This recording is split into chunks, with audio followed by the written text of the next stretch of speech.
Getting over the shock that was the short message on Lori's phone wasn't as easy as one may think. Having been without the company of the white-haired sibling for a month had done much of the girl's overall demeanor. Watching your sibling from afar was one thing, especially for the younger ones, as they can keep a close eye on Lincoln if he was vaguely aware of it. Actually, talking to him was a complete different game to play. Knowing that their very presence brings no comfort to the 11-year-old, in spite of how much they wanted to shower him with nothing but affection and pamper him until he was fully healed. And how Lincoln finally gained enough confidence to actually send them a message. A mix of emotions were in play, vying of control of how the Louds would feel. Make no mistake, the siblings were intentionally overjoyed that Lincoln was beginning to come around, and yet there was something wrong with the situation. It shouldn't have come out like this. They should be the ones who should have been the first to make small talk with their brother to try and put him at ease.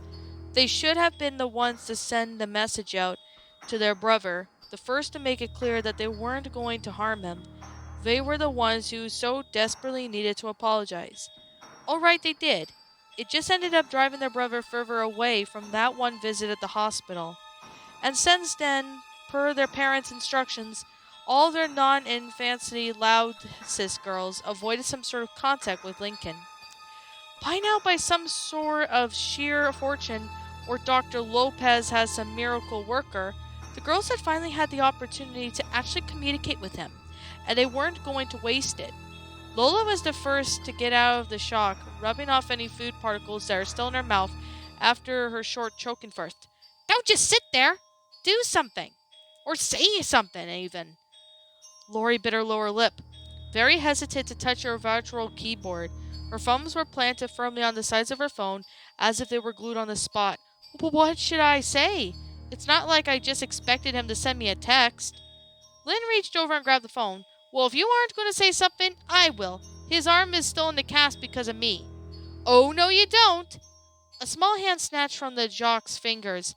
Linky is stuck with that horrid smile thanks to me, so I get the first dibs. Lola chimed in, her thumbs flinging around the screen, and she started typing. A single string of letters was left as the mobile device was once again snatched up by the other sister. I doubt he wants to hear from the other person who wrecked his face, Luann pointed out. Plus, I did help him out the day before he went to therapy, so he'll probably need more willing to speak with me. Do you honestly think he's going to forget about all the pranks you did to him, sis? Especially the one on April Fool's Day? Luna chimed in, gently taking the phone from her. Let me talk to him. Before Luna's finger can graze on the screen, another teenager took it. Sorry, Luna, but I totes need to tell Lincoln how sorry I am for everything that's happened. Join the club, Lana stated with a bored expression. She grabbed up another shrimp off of her plate before popping it into her mouth. Lori knitted her brows together after watching her sisters play keep away with her phone, even if she was very moodly lately. The oldest loud sibling didn't appreciate still the others touching her personal device. She reached over and grabbed half top of the device. Can I please have my phone back? Where those words forced their very way past her gritted teeth. Lori's tone was laced with mixture, overly sweetness of hint of venom. Lenny tugged the phone in her direction, prompting to irritate glare from Lori as she tried to pry it out of her sister's hands. Lisa blinked with disinterest as she watched the two eldest sisters bicker over each other the oldest phone. She hadn't made a grab for the device, being rather cynical about the possibility that Lincoln would attempt to reach out to them. If he hadn't wanted to talk with them before, why would he suddenly send them a message now? Sensing a fight would break out, Lynn Sr. reached over and yanked the phone from the phones. Girls, calm down. We're not at home, you know. Rita took a glance at the screen, which now had an incomprehensible message displayed due to a random button pressing. It was very fortunate that none of their fingers had hit the send button. Kids, I know you're all a little jumpy to speak with Lincoln, but you need to remember that he's still fearful of you girls, and we don't want to overwhelm him with your constant texts, as that might just make them stop sending many messages completely. Rita grabbed her phone and thumbed over the entire message before deleting it. Now Lincoln sent this to Lori, so she gets to respond back.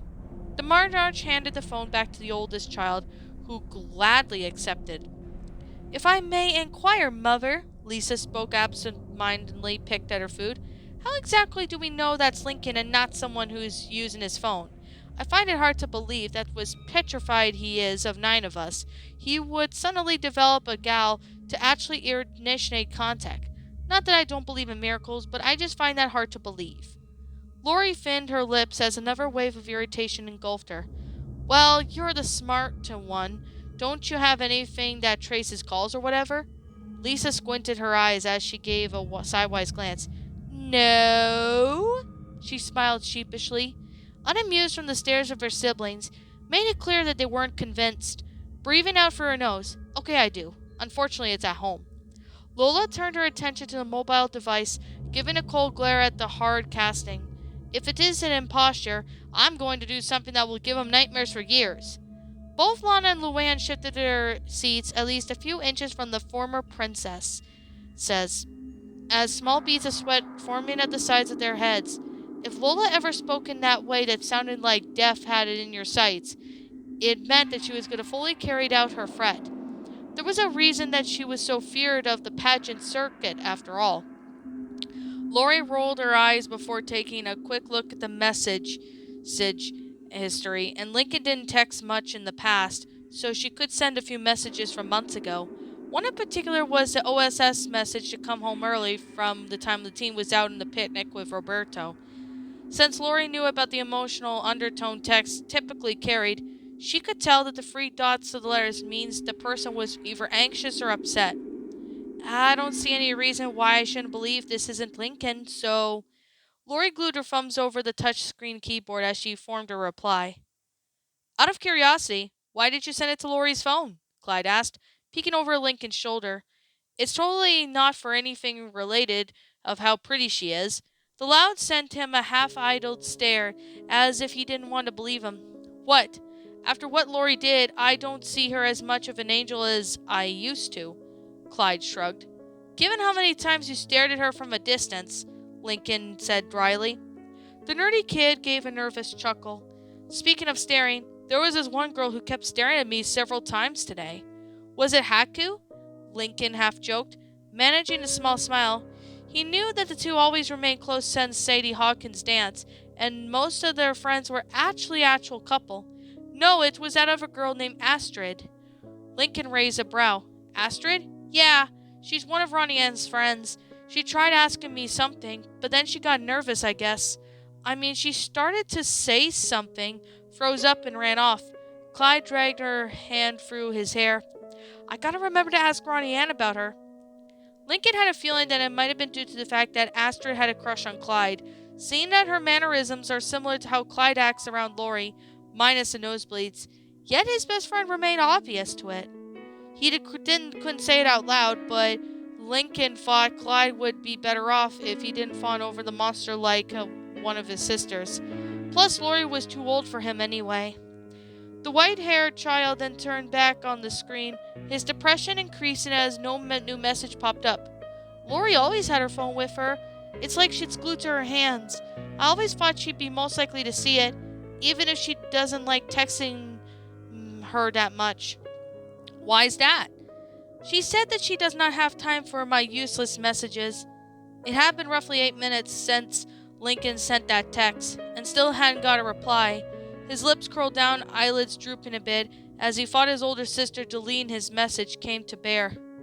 "Maybe I shouldn't bother to." Lincoln stopped half loafing as his phone buzzed. A message incoming from Lori. Lincoln bit his lip and opened it, hoping it wasn't anything meant to demean him. "Hey, how are you, Lori?" Lincoln turned his head to Clyde, who gestured him to respond back.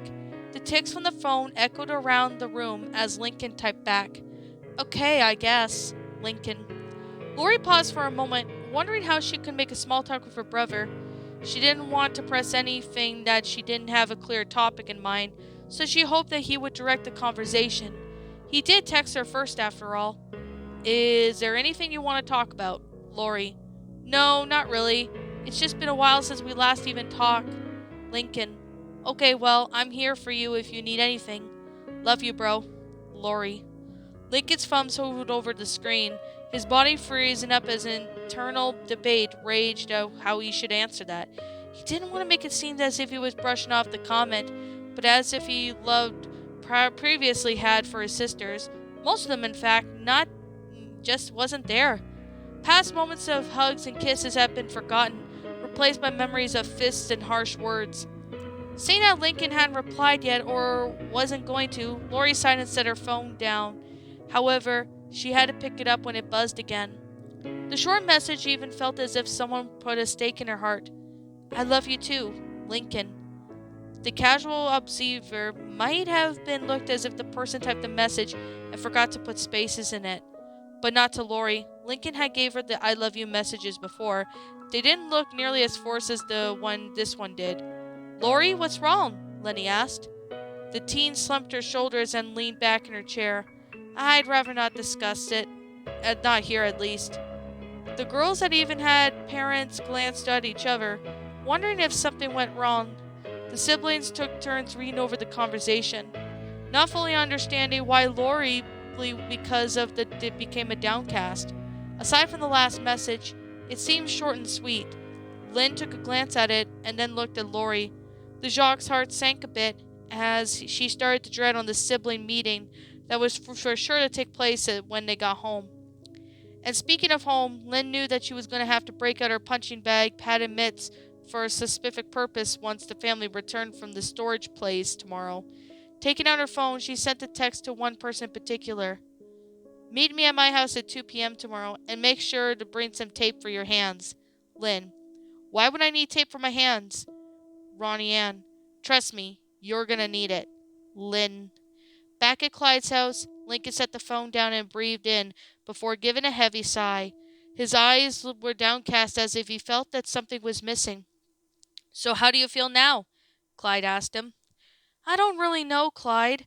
I want to feel some sense of relief that I finally got out of the way, but at the same time I feel empty. Empty as in, you're lacking some kind of emotion? Lincoln nodded, to which Clyde picked up the phone. He scrolled through the short conversation, scratching in his head as he couldn't see what was wrong. I'm not getting it. She asked on how you were feeling and said that I loved you. She loved me. That's just it, Clyde. Lincoln turned to face his friend. I'm not even sure if I feel the same way. I mean, my sisters and I used to have some good moments, but it feels like it was meaningless in the way if they... The loud paused, scrunching his face a little. Were willing to put me in the hospital. I'm just not sure if I still love my sisters. I guess that part does, but not fully. I think I'll need to have a talk with Ms. Lopez about it. After that, Lincoln got up and went to his room. Clyde stared after him, closing his eyes as he shook his head in disbelief. If only you knew, Lincoln. If only you knew. Usually Saturdays would be a relaxing day for the Louds as soon as they got unwind after a long week of work, unless your name was Lynn Sr., who would spend his Saturdays fixing things up in the house more often than he liked to. However, today the whole family had some plan of action. Instead of another displeasing visit to Aunt Ruth, the Pardots took most of his daughters to the storage place so they could pick out, at most, 2 items to take back with them. Rita, on the other hand, was taking Lincoln to visit Dr. Frankenstein to get his teeth checked. She was bringing Lily with her since the infant had whined about wanting to see Lincoln, after being out of his presence for over a week. She could have taken Lincoln in earlier, but the Marnage wanted him to catch up on school first. It also helped that he was due for regular checkups anyway, but now it was a matter if it would require braces. Surprisingly, there was no meaning considering the hastily text message Lincoln said last sent to Lori. Despite the questions being asked, the eldest sibling decided not to speak about what it implied to her or her sisters. They wouldn't have their moods soured even further than usual. Then again, shouldn't have some come as a surprise. If Lincoln didn't love them, common sense dictates that you didn't love something you're fearful of, like Lenny with spiders. Didn't make a realization less any hurtful though. But Lori did hope that Lincoln would gain the courage to message her again soon. The Loud girls were still rather indifferent about getting some sort of possessions back, but they still picked out a few things. The only exceptions were Lori, Lana, and Lisa. The oldest sibling didn't have anything taken from her to be put away, while Lana wanted to visit the pet store to see if any of her old friends were still there. As for Lisa, she didn't have anything in mind that wanted to take back, despite being asked twice. The other girls meticulously selected their items. Lenny got her sewing machine, Luna grabbed her bass guitar, leaving her beloved axe behind. Luann brought out Mr. Coconuts, the dummy who made a single comment about being locked in the chest with no entertainment for a month, to which Luann replied that he didn't need to pay rent. Lucy took the possession of her bust of Edwin. Lola had a difficult time picking out anything. The 6-year-old was still under the refusal to dress like a princess again, but at the end she decided to bring back her go-kart in case she felt like driving around. As for Lynn, she grabbed her boxing gloves, punching bag, knowing what to do with them. Lynn Senior gazed around the storage unit. Once it seemed like all the girls weren't going to go back in, it was still roughly full with most of their things, as if they hardly made a dent in the removal process. "Alright, girls, is that everything you want?" The chorus of approvals was once again undetermined by the apoplectic tone it carried.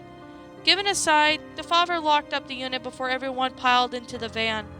"Hey, Dad," Lana spoke in a concerned tone, "do you think Hobbs, Izzy, and Il Diablo are still there?" "Probably, I don't know. Anyone else is into frogs, lizards, or snakes." The father took a few seconds to start the van before heading to their next direction. And actually, Lynn Sr. had no clue whatever any of Lana's pets were still there. Lana had roughly 20 different types of reptiles, which some were raising many questions on how a 6-year-old liked it herself, was able to catch them. Lynn himself didn't try to answer that, nor think of it too much. It was just a thing Lana was able to do somehow. But it would be a lie if Lynn said it didn't bother him. Lana was constantly handling dangerous animals at a young age. One of the worst things he feared as a father would be his little mudball would end up requiring a trip to the hospital after being bitten by something. "For all we know, they might have died in captivity," Lucy stated in her typical emotionalist voice, her Edwin butt snugged against the tight of her chest. Lana slowly turned her head to the dark girl, giving a look that evidently of a mother staring down to a fret of her babies. The absolute thing she wanted to do was to hold one of her beloved pets that died outside of her loving care. "Don't say that, Lucy. Just don't." "Just thinking about it is all," the emo continued, ignoring the look. "Trapped in the cage of sorrow, nothing but the pale sunlight to give you a sense of direction. Concrete walls that seclude you from the outside world, with no one around you as you begin to wither away. It's a great source of inspiration." With her brows knitting in a broad V, Lana slipped off one of her shoes and face started to become a red tint. "I said, knock it off!" Right as she finished her sentence, she threw as hard as she could at the 8-year-old. Lucy ducked a bit from the seat, the shoe bouncing off the window to the right with an audible bang. Lynn Sr. looked at his daughters through the rearview mirror, seeing Lenny struggling to keep Lana from jumping onto the second-row seat to her darkness-loving sister. The 8-year-old just sat calmly with this stoical look as the young tomboy crawled at her. "Lana, calm down. Lucy apologized to your sister. You should know better than to act insensitive about this." Lucy pursed her lips. "Sigh." She closed her eyes for a brief moment. "I'm sorry, Lana." Lana's face slowly began to turn back to normal as she sat down. The 6-year-old crossed her arms, was it grumbling something incoherent. "Lana, what did you say?" Lynn Sr. spoke again, in his authoritative tone. "Apology accepted." Lana gazed at her father, her content to say, to this day, "This time." He almost felt like scolding her once again for not being sincere, but one quick down at the road caused him to slow the van down. The animal shelter was just to the right. Just passing the glance at the exteriors of the page that told the girls well past since the condemned date. The facility looked as if it was built in the early 1900s. The brick walls were chipped, several windows were cracked, there was even sizable hornet's nest on the corner that was hopefully inactive, and even the paint was peeling in a few places. "Wow, this place makes Aunt Ruth's house look like a mansion," Luann quipped. "This place has sure seen better days," Luna agreed. Lana's eyes were wide open as her mouth agape ever so slightly. "You brought me here?" Lynn Sr. nodded nervously, parked the car. It was the only place that was willing to hold that many pets. We couldn't afford any of the other places. The mud lover bit her lower lip to try to keep herself from screaming as she climbed over Lenny and threw the van door open. Running up to the front of the entrance, and sure of how things would go, Lynn Sr. undid his seatbelt. I think the rest of you should stay here. This might be a little ugly. Shutting the door behind them, the other girls could see the sweat forming on their dad's head as he walked into the entrance. Not a second later after opening the door, the portage was met with a particular sight. Lana was hanging on to the edge of the front desk, just enough so that her head would be visible, and taking the non-questions while the desk clerk was giving a monoclonic stare. Then again, the said clerk looked like she didn't care much about anything, really. Come on, he's still gotta be in here. Any of them. Lana's voice was still growing more desperate by the second her patience was drained. Lynn pulled his daughter off the desk and held her in his arms. Sorry about that. Now, see, I brought a large amount of reptiles here about a month ago, and we're trying to see if any of them were still here. What's your name, sir? The employee asked in a bored tone. Lynn Loud. The woman moved her over to the chair to the computer, pulled up a few files, and sort of the tune was it snorting through the list of names and sorting through the arranged alphabetical order. Loud, loud, okay, here it is. The woman opened up, taking a moment that remained scratching her hair. Yeah, most of the pets you brought in were given away to the other people. The other ones that remained here were some snake, a frog, and a gecko. Lana's lips dropped to a small frown, tears forming at the edges of her eyes. Are are they still alive? The lady gave a little shrug. It says the frog and gecko are still here, but the last week we had to put the snake down because it ate few of the other animals and then bit one of the guys when we tried to handle it. We had to put the snake down. Those 7 words pierced Lana's heart like a bullet going through a wet paper. The color drained out of her face as the last sentence ran through her mind repeatedly. She had heard many stories about what would happen to the shelter animals if no one wanted them or they became too much to handle, but not once Lana believed in that such thing that would ever happen to her best friends. They were well behaved and wouldn't harm anyone, especially those she was close with. The handy woman had a lot of reptile pets, but she always kept a very close bond with El Diablo, Izzy, and Hops. Not a day went by that Lana was worried that they might not survive in the shelter, and she hoped at the very least that her friends may find other family to stay with, so they wouldn't be stuck here forever. Sadly, it seems like one of them didn't make it. Lana could still remember the day she first found the little constructor. She was only 3 at the time, playing around the garden of the house while her mother was tending to the flowers. Lana always claimed that she wanted to help, but Rena knew she just wanted to get dirt on her skin. The mothers didn't always enjoy having to wash the toddler once she was finished, but she found her playful nature too cute to resist saying no. Back then, Lana wouldn't have met Hops or Izzy until a few months or a year later, respectively. The toddler was playing around for a few new potted flowers when she noticed a small tail sticking out from a hole from the side of one pot. Her curiosity and all the time high, Lana picked up to find a snake more than a few inches length. Upon being exposed, it curled up into a defensive posture while hissing a warning. Lana wasn't deterred even the slightest. More fascinating animal by she ever seen. She tried to pet it, which caused the snake to lash out and bite her. Not even this act of aggression stopped the little toddler, despite the stinging pain in her hand.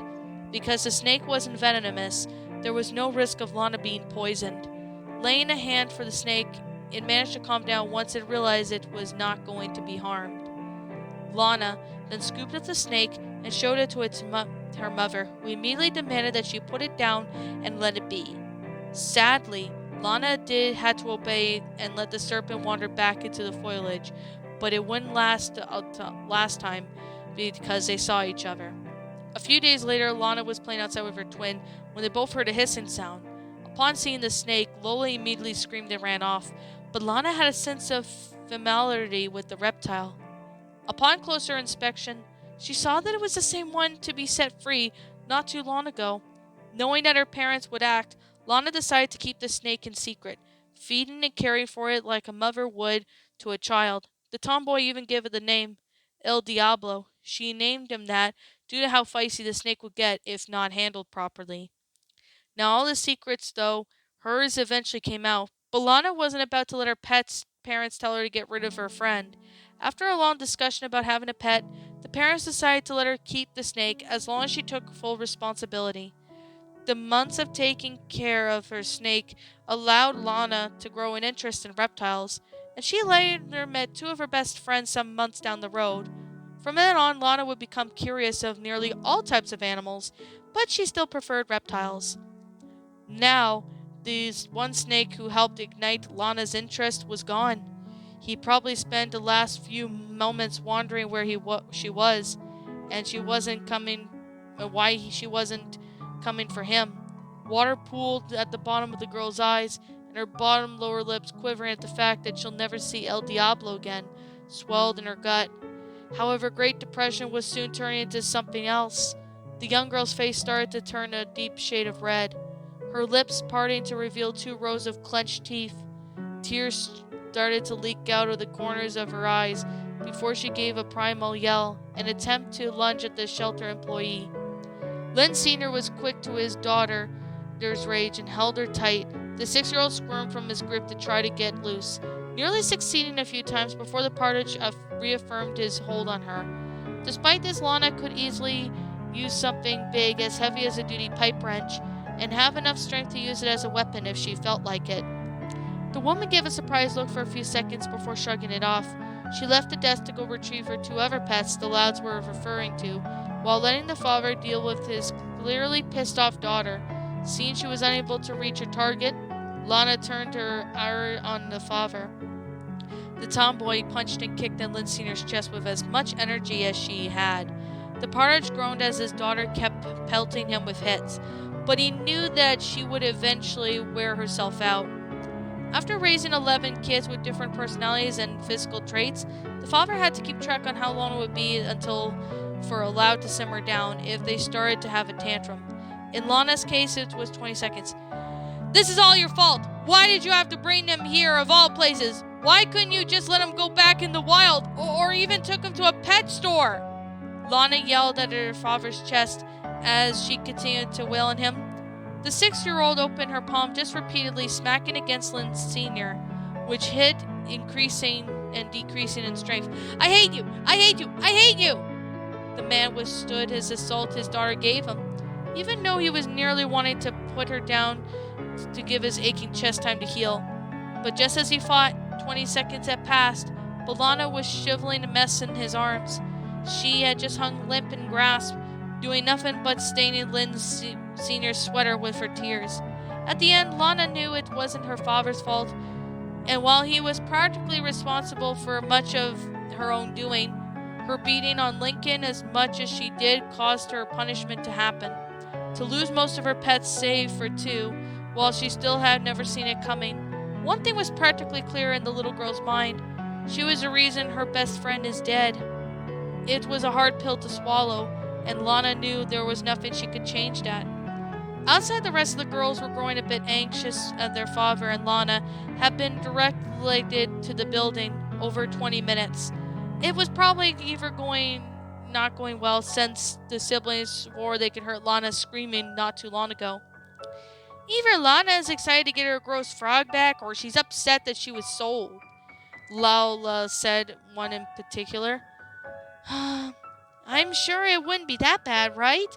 Lana asked, glancing back at her sisters. "Statistically speaking, of the chances of Lana obtaining some of her pets are..."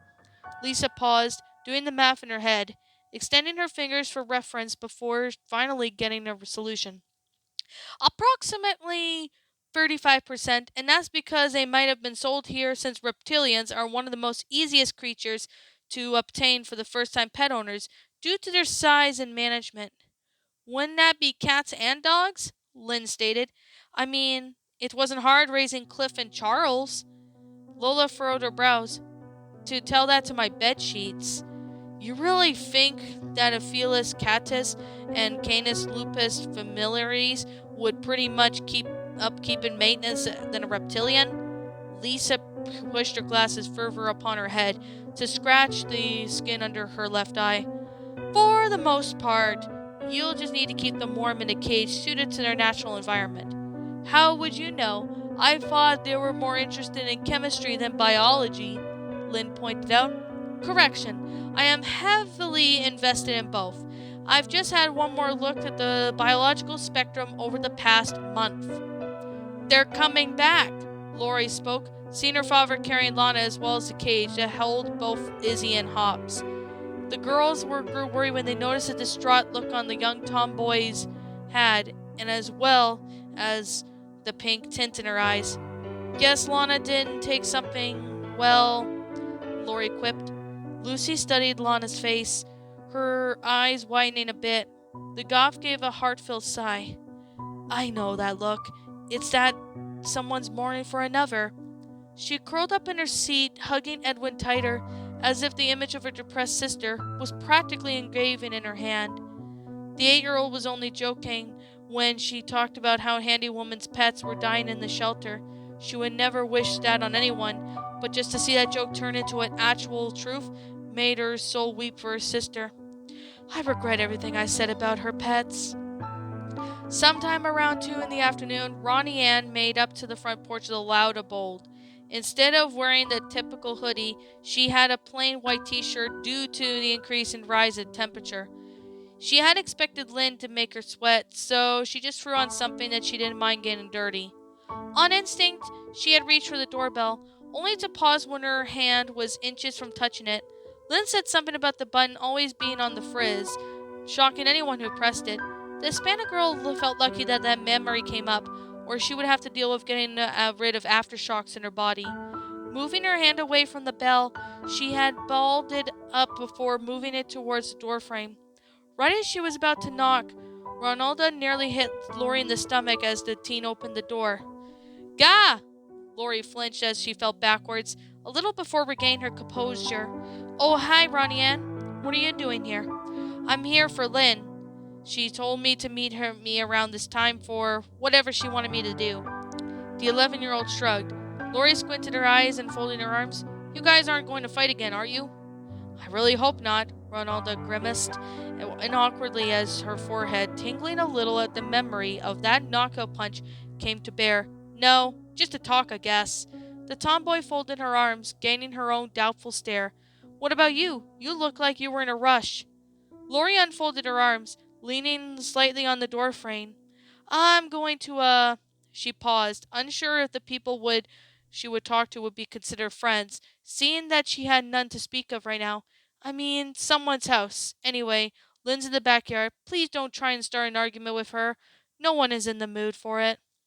Ronnie Ann rolled her shoulders before moving past the team. Oh, and before you go, I have one last question. What? Ronald turned her head back to Lori. Has Bobby mentioned anything about me lately? Lori's voice was a mix of worry and longingly. The tomboy hummed, looking up at the ceiling. Not lately, but I do know whatever he has to say about you probably isn't anything good. Lori pierced her lips and she breathed heavily. Of course he still hates me. Why did I even ask? The blonde bemoaned internally before looking around, shutting the door behind her. Ronaldo stared at the door for a few seconds before working her way towards the house to find the back door. In a way, she felt sorry for Lori. Her and Roberto were pretty close, so much that it was overly mushy and annoying.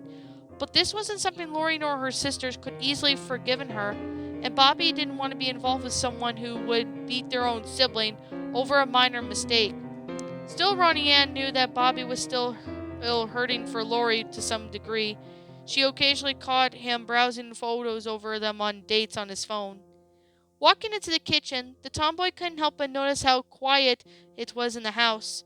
She could hear some commotion going on upstairs, including what sounded like a faint guitar playing. Huh?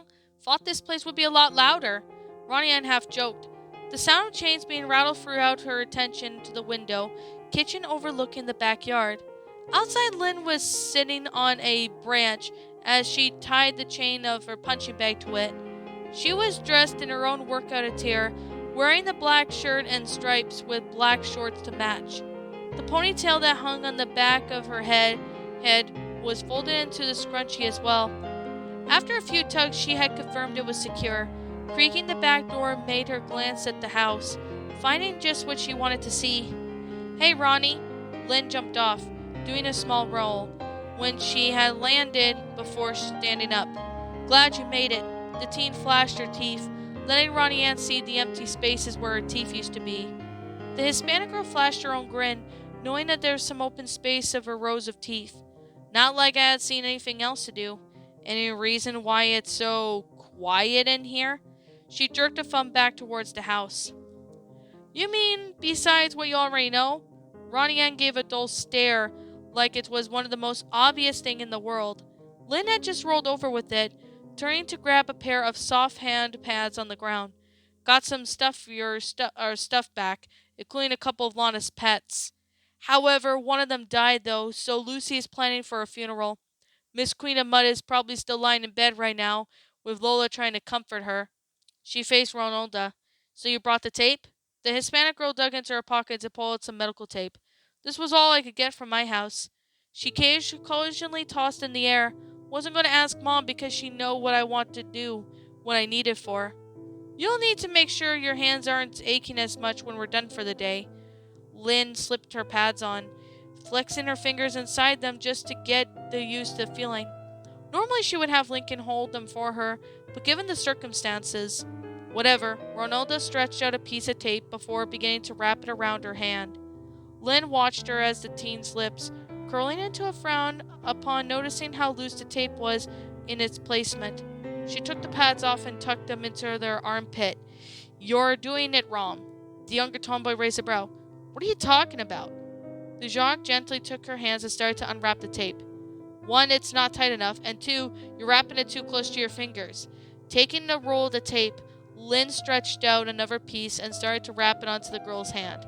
"You want it to be tight enough to where it's firmly wrapped into your hand, but your finger movement isn't restricted, and at the same time, it prevents your skin of your palms from taking damage." Ronnie Ann frowned as she attempted to move her fingers, noting of how stiff they were from the pressure. "It feels tight enough and already. Just keep flexing your fingers, and you'll get used to it." Lynn then moved behind Ronnie Ann, who was busy getting used to the adjustment, and grabbed the girl's ponytail. The the 11-year-old went wide as her hand snapped upwards and pulled her hair out of Lynn's grasp. She wheeled around, glaring daggers from the sporty loud. "What do you think you're doing?" Linda gave a dull expression. "Fixing your hair?" "What the heck is wrong with my hair?" She released the ponytail before folding her arms. "I like it the way it is, thank you. And you aren't exactly the hairstylist." Lynn gave a wide grin. "Tell me the time I nearly ripped your head off the first time we met? Like it or not, Ronnie Ann, if you're going to get into a fight, you do not want the person you're fighting to be able to grab something sticking out so they can use it for leverage. That includes your long hair. Loose clothing like your favorite hoodie or similar. Why do you think I had that easy of being your headroom at lunch? I even tied mine up just to show you how it's done." Lyndon turned her head slightly and jerked her thumb to the short stub of her hair that was visible. Ronalda grinned a little as she gave a little chortle. "If it weren't for the eyelashes, I'd say that would be a mistake for a boy." The Jacques narrowed her eyes. "At least I know how to fight properly." Ronalda then lost her grin as she replaced with the bravado she upheld. "I have made a name for myself in grade for a reason, and it's not because I'm a peacemaker." "Sure," Lynn buffed, still shifting her weight a little. "Fidgeting against the other amateurs is one thing, but fighting against pros is another. In case you forget what happened to you on Monday, you would have been off a lot worse than you would have think I was ever serious about fighting you."